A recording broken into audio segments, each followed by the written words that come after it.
Identification मुक्त करने से मुक्त होने का यही रास्ता है कि ये देखा जाए कि आइडेंटिफिकेशन बने कैसे और आइडेंटिफिकेशन क्या है। उनको देखते देखते ही वो इवेपरेट हो जाते हैं। बहुत सारी चीज़ें रियल और अनरियल की तरह अपना फंक्शन कर रही होती हैं। जब कॉस्मिक प्ले कहा जाता है तो कॉस्मिक प्ले बड़ा विचित्र प्ले है कि जितना प्ले होता है उससे ज़्यादा रिप्ले होता है। मूवी एक चलती है, आप जब सिनेमा हॉल में देखते हैं तो मूवी से ज़्यादा मूवी लोगों के अंदर चलती है। वो डायरेक्टर ने नहीं बनाई होती है। डायरेक्टर ने तो जितनी मूवी बनाई होती है उतनी ही बनाई होती है, लेकिन लोग उसमें अपना अपना कुछ देख रहे होते हैं। कोई अपनी गर्लफ्रेंड आइडेंटिफाई कर रहा है तो कोई अपना बॉयफ्रेंड आइडेंटिफाई कर रहा है, कोई अपनी लाइफ सिचुएशन, कोई अपना दुख दर्द, और उससे कोई खुश हो रहा है, कोई परेशान हो रहा है। ये सब चल रहा है।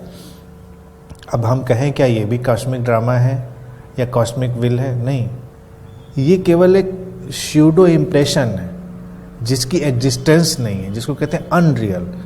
वो एक तो अनरियल मूवी और उसका इम्पैक्ट वो डबल अनरियल, तो बहुत सारी अनरियल चीज़ें हम कैच करते हैं। अब आइडेंटिफिकेशन ऐसा ही एक अनरियल ड्रामा है जिसको कबीर जैसे लोग कहते हैं। ये जो बात इस समय हम लोग कर रहे हैं, ये बिना किसी उसके बहुत गहरे ढंग से बात कर रहे हैं। सद्गुरुओं ने अपने अपने ढंग से बात कही है, लेकिन मैं चाह रहा हूँ आप लोग मैच्योर हो रहे हैं तो और डीप उस यात्रा में चलें कि बहुत सारी चीज़ों की ज़रूरत बात करने में ना हो। तो कबीर भी जिसको कहते हैं कि जिंदगी जो दिखाई देती है वो पानी के बबूले की तरह। पानी एक सेंस में रियल है और जो उसका बबूला बन रहा है वो उतना रियल नहीं है, वो बन रहा है, मिट रहा है। तो आइडेंटिफिकेशंस भी बन रहे हैं, मिट रहे हैं। वो केवल उस प्रोसेस में घटने वाली एक घटना है, लेकिन हम उनको बहुत गंभीर मानकर अपना पूरा जीवन नर्क बना लेते। हमारा माइंड लगातार एक खास किस्म के इंटरप्रिटेशन में चल रहा है। इंटरप्रिटेशन ऑब्वियसली एक जो कंडीशनिंग और उसका जो शरीर मन की एक रचना है, उसका इम्पैक्ट है जिससे वो उस तरह से सोच रहा है। लेकिन अगर वो ये देख पाए, ऑब्जर्व कर पाए, जिसको मैं कह रहा हूँ तो अलर्ट ऑब्जर्वेशन, ये केवल ऑब्जर्वेशन है। इसमें कितना रियल है अनरियल है वो नहीं कह सकता, तो कोई आइडेंटिफिकेशन नहीं बनेगा।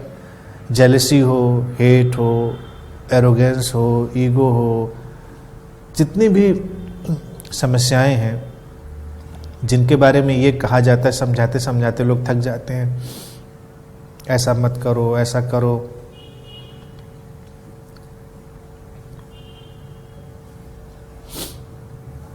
फिर भी लोग करे चले जाते हैं। क्यों? क्योंकि वो उस अनरियल स्यूडो फॉर्मेशन को गंभीरता से ले लेते हैं। जो आपने देखा वो आपका देखना था, सचमुच में था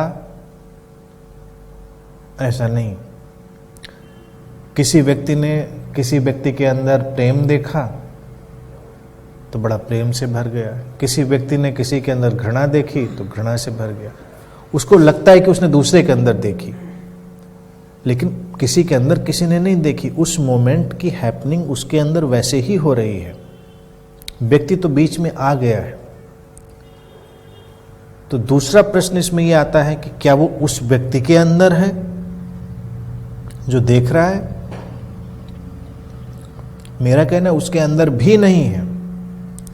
वो उस मोमेंट की एक, उस क्षण की एक धारा है जो बह रही थी वहां से, जिसके संपर्क में उस तरह की चीजें देखी जाने की संभावना बनी, तो दोनों ही उससे एक साथ मुक्त हो सकते हैं।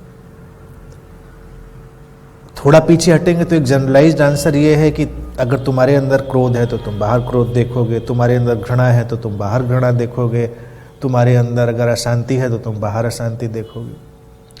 तो हमारे अंदर कहाँ अशांति है? कहीं नहीं है।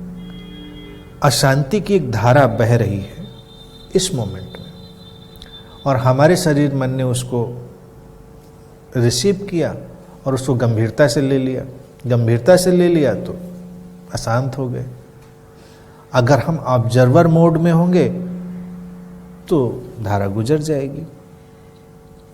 इतनी सी बात है। तो आइडेंटिफिकेशंस तो बनेंगे, लेकिन उन आइडेंटिफिकेशंस से हम बहुत परेशान नहीं होंगे। उनको हम ये जान लेंगे कि ये मोमेंट में बन रहे हैं, मिट रहे हैं, इसमें उलझना नहीं है।